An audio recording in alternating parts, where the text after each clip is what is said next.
It is entirely natural, so far as I'm concerned, for a group of people to decide for themselves how they want to be together, how they want to organize themselves, how they want to live as a group. Thankfully, our religious forebears came to the same conclusion hundreds of years ago, deciding that they didn't want to be governed by a king or bishops or other outsiders, but should instead be able to govern themselves. 128 years before the United States declared itself an independent republic, in fact, our religious ancestors declared themselves independent of rule by others, with each congregation free to elect its own leaders, call and ordain its own ministers, and make its own decisions. Here's what it says in our religious declaration of independence, namely the Cambridge Platform of 1648. Calling unto office is mediated by the church. Officers are to be called by such churches where they are to minister. A church being free cannot become subject to any, but by a free election. The choice of such church officers belongs not to civil magistrates or bishops or patrons. Church officers are only to be chosen by the church. Ordination, therefore, is not to go before, but to follow election. The power granted unto the body of the church is a prerogative or privilege which the church exercises, one, in choosing their own officers, two, in admission of their own members.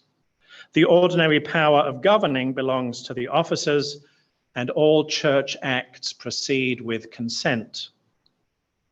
Now, I left out a lot of the theological justifications and biblical references that our Congregationalist ancestors used, but remember that they were declaring themselves independent of the Church of England, much as the United States would 128 years later declare themselves independent of England.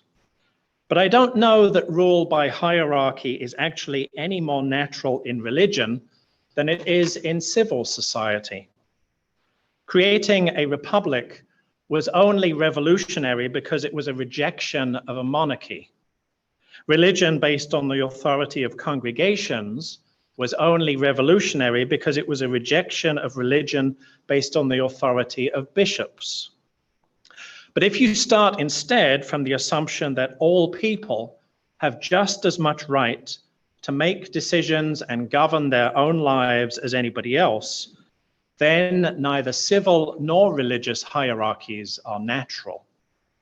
What is natural is that every group of people, whether a church or a nation, should be able to decide for themselves how they want to be together, how they want to organize themselves, how they want to live as a group. So with another consequential election behind us, let's take stock of its impact on us as individuals and as a community.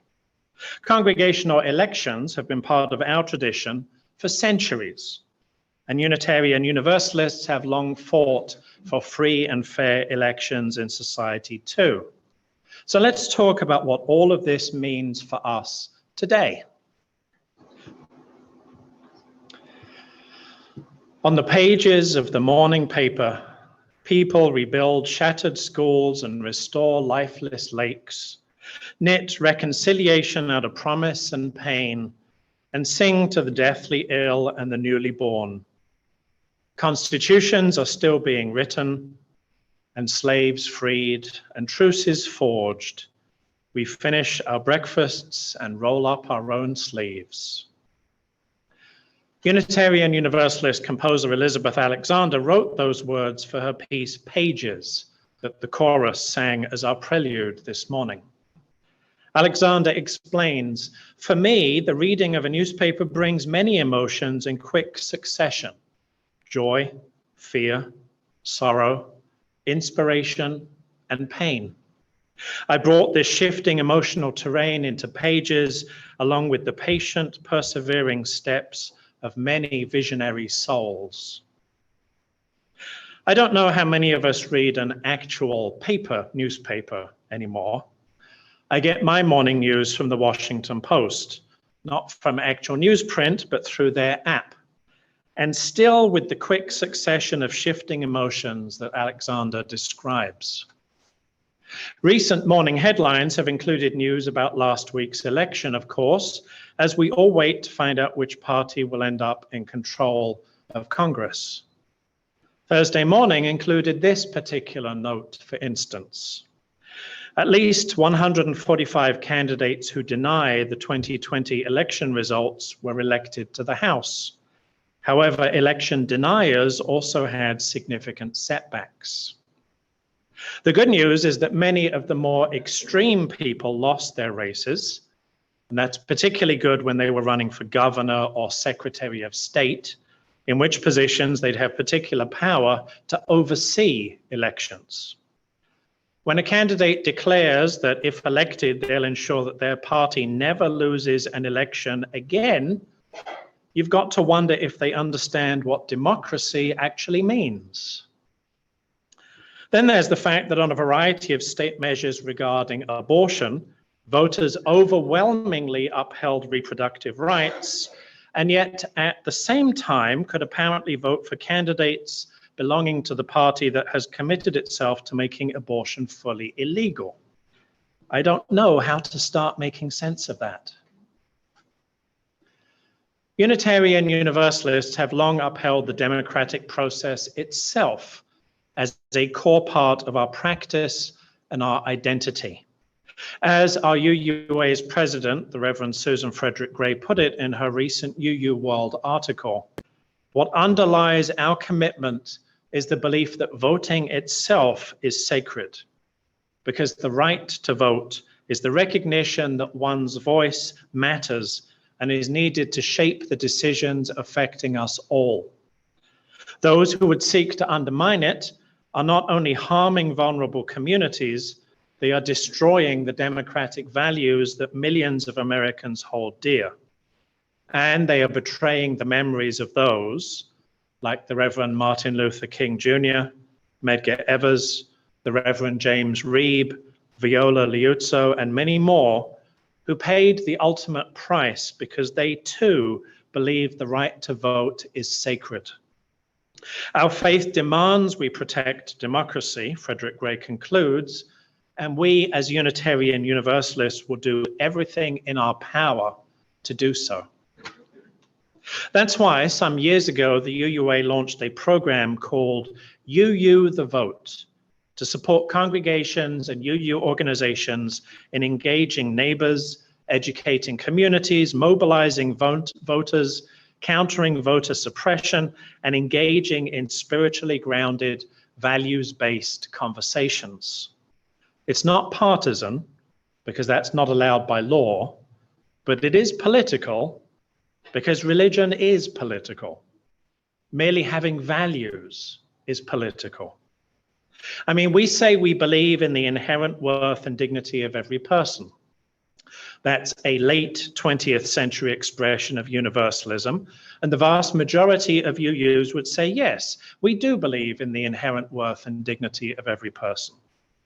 Well, when we live in a society where a sizable chunk of the population believes that people of color, women, people with disabilities, poor people, sick people, queer people, trans people, immigrants, non-Christians, liberals, and so forth are not inherently worthy and do not deserve to be treated with dignity, how is our belief in the inherent worth and dignity of every person not political?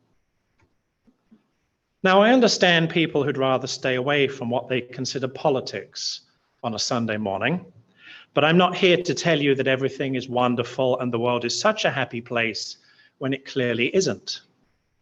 Our beliefs, our values, do not stop at the door when we leave this building. And what's going on in the world doesn't stay at the door when we come inside, much as we might wish otherwise. In the run-up to last week's election, some of you may have seen poems by Kyle Tran Myrie, better known by his stage name Guante, describing 5 season-appropriate metaphors for voting that he wrote shortly before the 2020 election. Here's one of those poems that stopped me cold in my tracks. When the haunted house catches fire, a moment of indecision. The house was, after all, built on bones and blood and bad intentions. Everyone who enters the house feels that overwhelming dread, the evil that perhaps only fire can purge. It's tempting to just let it burn. And then I remember that there are children inside. Guante called that poem Voting as Fire Extinguisher. But the same goes for Getting Political, which is just another way of saying, as Susan Frederick Gray put it, recognition that one's voice matters and is needed to shape the decisions affecting us all. And democracy, after all, is about more than just voting, much more. The democratic process includes having informed opinions, helping to educate others, engaging with those whose opinions differ, working with others on common issues, supporting particular causes, speaking to decision makers, and advocating for and against legislation. While we don't know all of last week's election results, while our preferred candidates may or may not have been elected, that doesn't change the work that we still need to do to use our voices to help shape the decisions affecting us all. So I wonder, when things don't go our way, do we pout and sulk and claim the system's rigged? Do we complain and give up hope and withdraw? Or do we choose to focus on what really matters? Notice how your body feels right now.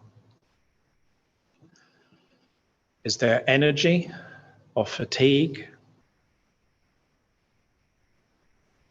Are there aches and pains?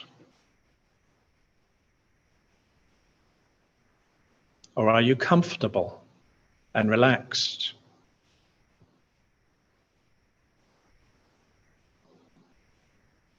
Notice how your hands feel, your chest, your head. Is there stress anywhere? Don't judge it, though. Just acknowledge it as you notice it.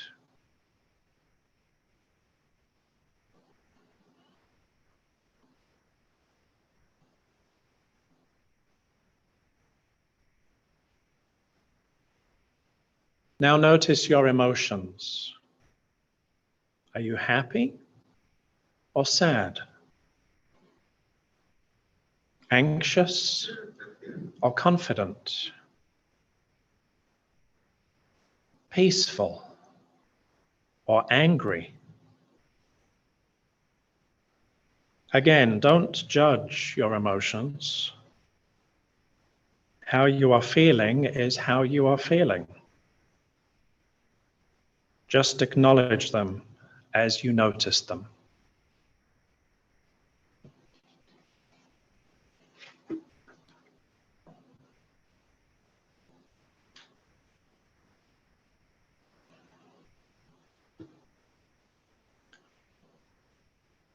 Now bring your attention to how the world outside makes you feel in your body, emotionally.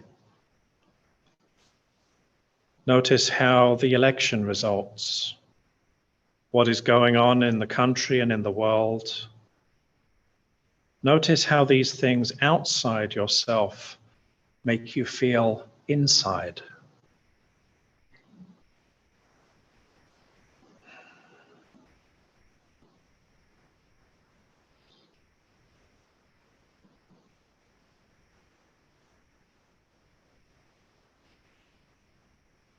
Now imagine yourself not merely being affected by what's happening around you, but imagine yourself responding. Don't worry about how you will respond just yet. Just imagine yourself drawing upon your innate agency as a human being to give you the power to respond.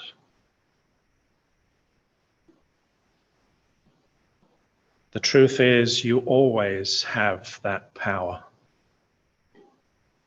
Just as the world outside affects you, you have the power to affect the world. Even if you don't know what you will do with it, embrace the truth that you have that power.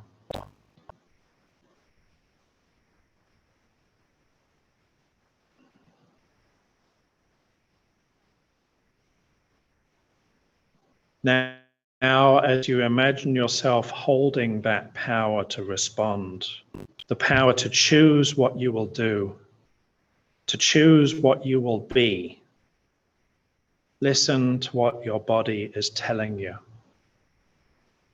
Listen to what your emotions are telling you. Listen to what your very soul is telling you.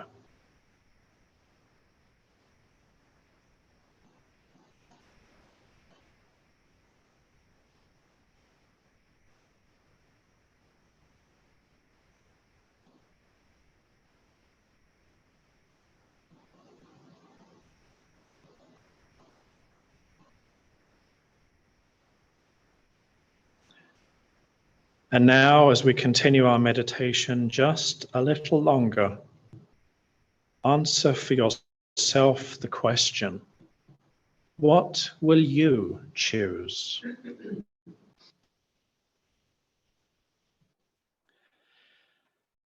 One of the very first lessons I remember being taught as a brand new Unitarian Universalist is that we have very little control over what happens to us, but we do have control over how we respond to what happens to us.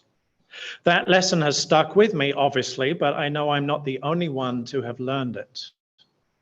Lindy, Thompson, and Mark Miller gave us their own application of that lesson following the massacre of the minister and 8 members of Mother Emanuel AME Church in Charleston 7 years ago.